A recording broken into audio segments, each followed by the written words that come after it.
Hello, y'all, and welcome back to Bamm TV. I want to stick to being true and answering some of the questions that I've been asked. But I like to say this first: my podcast and my Bamm TV is to inform, entertain, enlighten, but it's not to intimidate men because men are not. They don't make their decisions over being intimidated. They make their decisions when they get enough information that made them realize it's time to do something different or it's time to make a change for their own benefit and for their family benefit. So I move forward with giving you that information there. And I'm looking forward to bringing you some entertaining stuff, so also some informative stuff about the system, some stuff for individuals who out there living a life now that they're gonna need to know. It's definitely important. But let's start with this here edition about what's the different security levels as far as the personal safety of an individual or the more possibility of an individual to catch some more time or be killed without coming home. And a mother stopped me in Walmart the other day and she explained that her son had been detained by the federal system and that he was going to court on some charge. And she was wondering what type of penitentiary FCI would he end up at. So the mother began to tell me about the charge that he had been detained on, and she told me a little bit about him, a little bit about his past history and stuff and going on. Because do understand, your past history and all those things that you think that you either got a slap on the hand for or that you got dismissed, they will be brought up and used against you in the federal system. I have personally suffered from being enhanced over things that I had dismissed, and but to go further on with that later, I'll get into an episode about that. But the mother, as she explained to me the things about her son and everything, I had to make her aware that, ma'am, your son is more or less gonna go to a USP. He gonna go into a USP where the environment there is very hostile, and the individuals there have little to incentive not to be violent. And then it's getting even worse. So I'm getting phone calls out of federal penitentiary with people who've been comfortable there for years. It's like, man, it don't make no sense. We're not able to do anything now because we stay on lockdown. But moving on, the the penals, the mother, what I had to explain to the mother was based on the fact of the history of violence in his record, whether it was small or large. Those are going to be determining factors. I also had to explain to her that him having a gun in use using a gun in this particular incident and going on, that was going to place him under the violent category and everything. And most violent offenders or anything with violence in their record, they try to get them in the most maximum security is. Now, as for she asked me about the security, she said, "Baby, well, I figure all penitentiaries should be secure." And I said, "Yes, ma'am, they are secure to a certain extent." Now, as we know, in the federal system, you start off, you got camps. Now, there's some people like Wesley Snipes, Martha Stewart type people. I mean, they're locked up. They get to go maybe home sometime on furloughs or maybe not. But yet it's still incarceration, and a person that was living at their level of life, that's just as much suffering to them as a person living at lower level of life, but it's still locked up. But the propensity of violence there, the tendency for violence there is almost basically 0 to 5 because the people there, they got a lot to live for, they got a lot to get out for, they got a short time, so they're just trying to bide their time. Next, you move up to the FCIs. FCIs go from low, medium to high.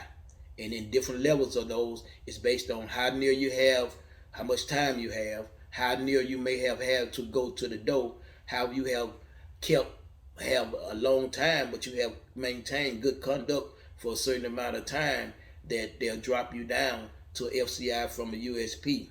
Now, the good thing about being dropped down in that level is, I'll say to these different FCIs, which I never had the pleasure of being at one, but being dropped down there, you have people with greater incentive of leaving and going home because they have an outdate. And then you have people who have maintained good conduct, so they understand they done either found something to get into to keep redirect their energy. They either into their religion, you know what I'm saying? They either into the legal work, they into positive studies and self-improvement, education, things like that there. So when you on a compound with those guys, even if they capable of violence or they are less likely to want to do that because they are, they got their intentions focused on doing something positive, and they got their eyes and their mindset on getting out eventually. So that's changed the level of FCI to USPs. Unfortunately, when you go to a USP, you're generally going to be around an individual who have several life sentences, 30 years, of 45 years. Their mentality of thinking, and I forgot, I omitted that in FCIs, they do have the ability to take courses and self improvement courses and take courses, trade courses, and going on. You don't have that at USPs. So now move back to the USPs. The individuals in the USP that you're going to be around, these individuals have all day 30 years life sentences, 3 life sentences going on. They have a history of violence. They have violence in their record. They violence during to the time of being in penitentiary and everything. So by them having such a long extent of time, most of them never see in the home, and they having a history of violence, and they have no problem solving ideals or knowledge. Then the only way they know to react to things is more or less from a violent perspective, which means what they going on right now is they're going to be locked down more and dealing with situations more. Now, as far as when our situation now, they have started a new point system. Everything in the Fed is based on point. They have started a new point system, and this point system says if you're under the age of 25, you're more likely to be sent to USP. If you have a history of violence and record, you get points that's gonna go against you that could get you sent to the USP. If you do not have your GED or do not have much education, you get sent there.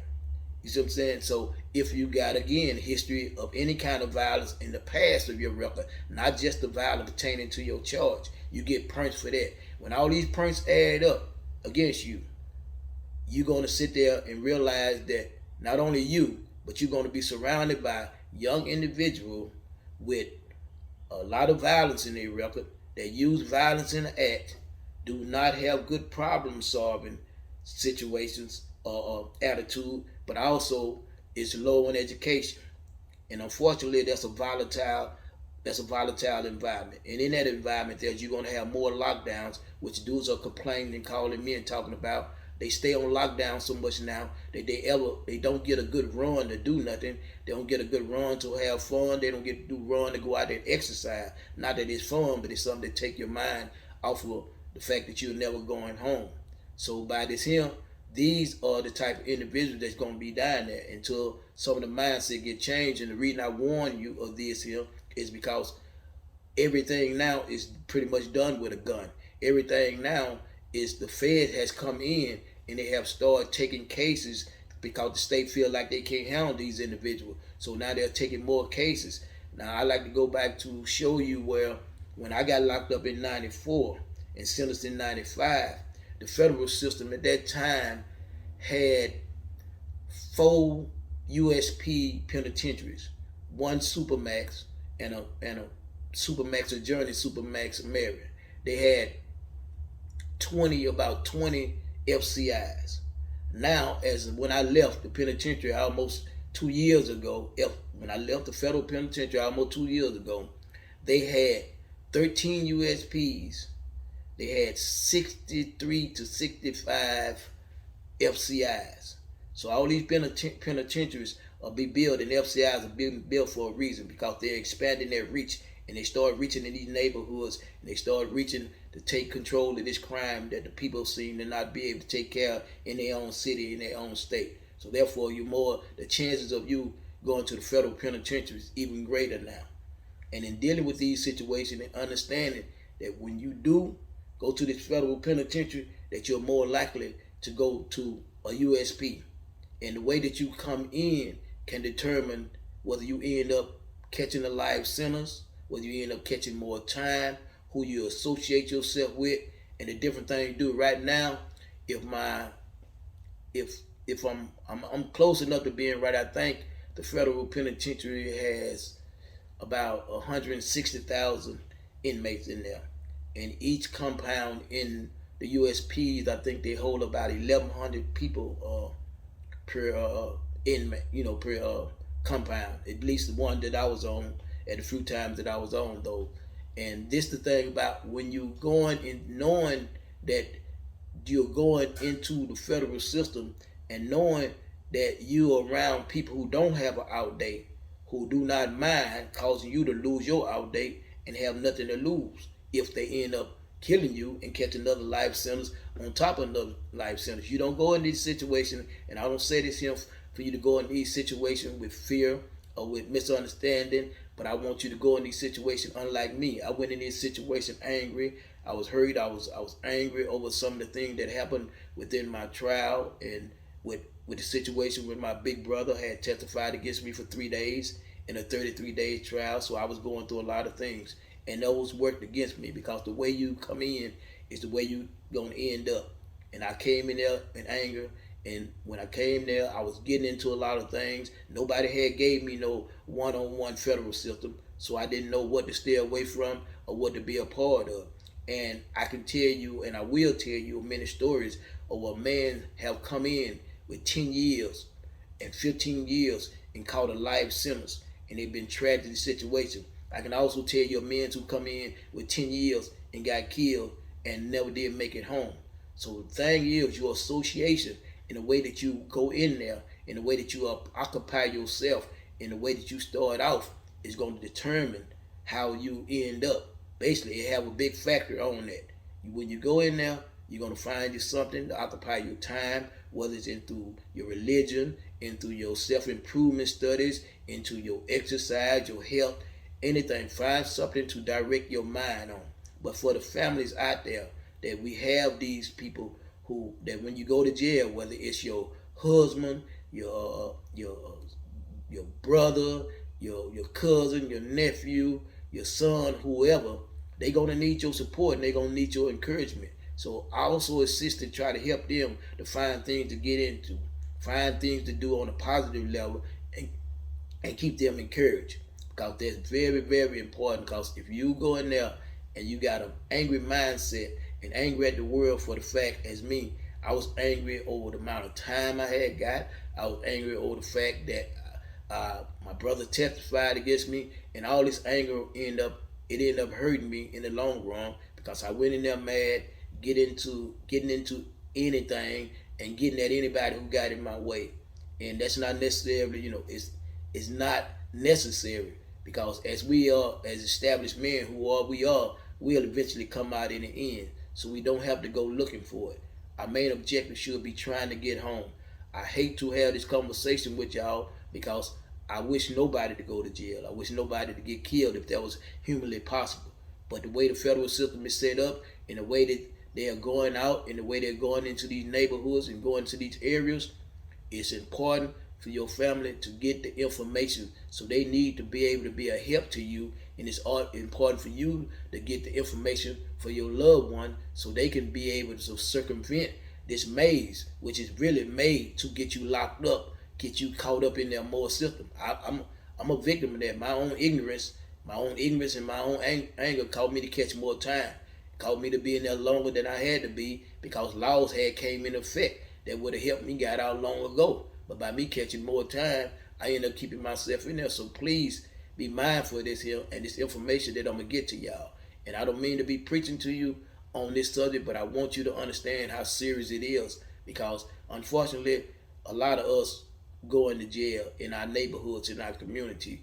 And I just want y'all to be able to have the best possibility of going in there and coming out. And so I want you to think about these things, and I'm going to get the information to you. And it's please, mothers, sisters, wives, everybody, get this information to them and be ready to have this information. When you know a life they living, if you know their situation in, the life that is going on out there right now, our youngsters, I love them, but unfortunately, the life they living now is they go into the graveyard or they go into the federal penitentiary or jail.